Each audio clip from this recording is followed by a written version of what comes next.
an original podcast from podlatino.com.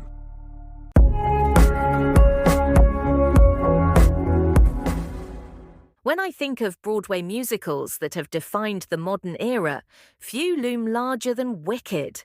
Since its debut in 2003, this retelling of The Wizard of Oz from the witch's perspective has enchanted millions.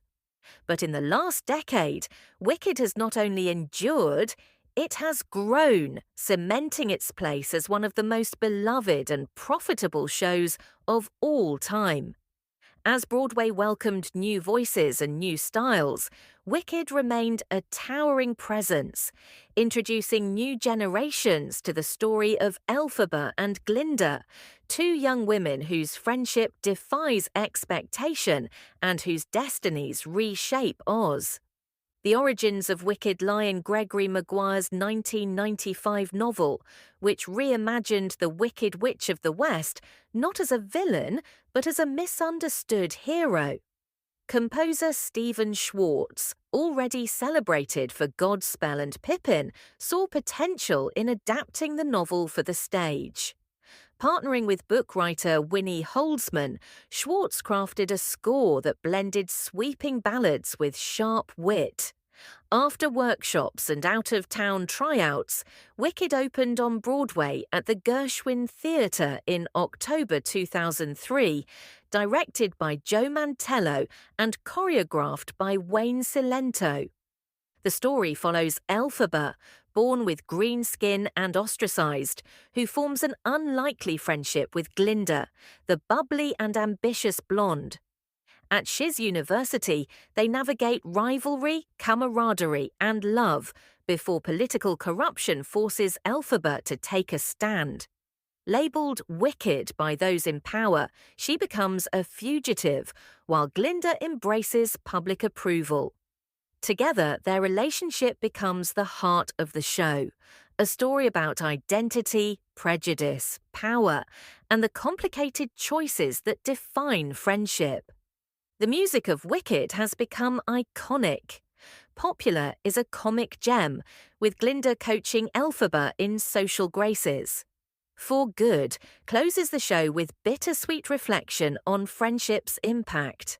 And Defying Gravity, the Act 1 finale, has become one of Broadway's most celebrated numbers, with Elphaba soaring high above the stage as she declares independence.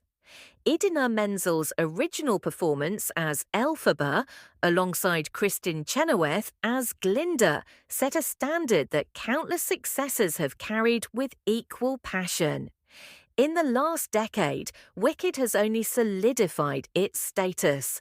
By 2017, it became the second highest-grossing Broadway show of all time, behind The Lion King. International productions flourished, from London's West End to Japan, Brazil, and beyond. Tours brought the show to cities across the globe, ensuring its reach extended far beyond New York. The cast album continued to sell, streamed by fans discovering the show years after its premiere. High schools and colleges staged licensed versions, introducing young performers to Elphaba and Glinda's world. Culturally, Wicked became more than a musical. It became a rite of passage. Generations of theatre fans recall seeing it as their first Broadway show.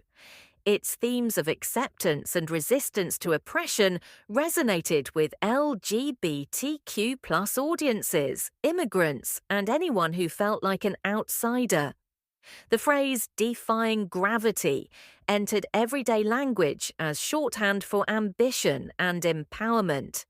The show's staging innovations also became legendary. Eugene Lee's set design created a fantastical, clockwork-inspired Oz. Susan Hilferty's costumes blended whimsy and elegance, making Glinda's bubble gown and Elphaba's witch attire instantly recognizable. The moment Elphaba rises on her broomstick remains one of Broadway's great spectacles, drawing gasps no matter how many times it is seen. Critics initially gave mixed reviews, but audience enthusiasm overwhelmed skepticism. Over time, even detractors acknowledged its influence. In the 2010s, Wicked's endurance proved its impact. While newer shows like Hamilton and Dear Evan Hansen made headlines, Wicked kept filling the massive Gershwin Theatre week after week, year after year. The announcement of a two-part film adaptation starring Cynthia Erivo as Elphaba and Ariana Grande as Glinda reignited global excitement. The movies, slated for release in the mid-2020s, promise to bring Wicked to an even wider audience. Fans anticipate hearing Defying Gravity on the big screen, introducing the witch's story to millions who may never visit Broadway. Financially, Wicked is a juggernaut. It has grossed billions worldwide, rivaling franchises like Phantom of the Opera and The Lion King. Merchandise, tours, and recordings add to its reach. Yet its true wealth lies in the emotions it evokes. Night after night, audiences cheer, laugh, and cry with Elphaba and Glinda, leaving theatres changed for good. The legacy of Wicked lies in its combination of spectacle and sincerity. It offers dazzling visuals, soaring songs, and Broadway tradition, yet grounds itself in the emotional core of friendship. It asks audiences to question narratives of good and evil, to consider who gets labelled wicked, and to value loyalty and love above power. Looking back, Wicked is more than a blockbuster.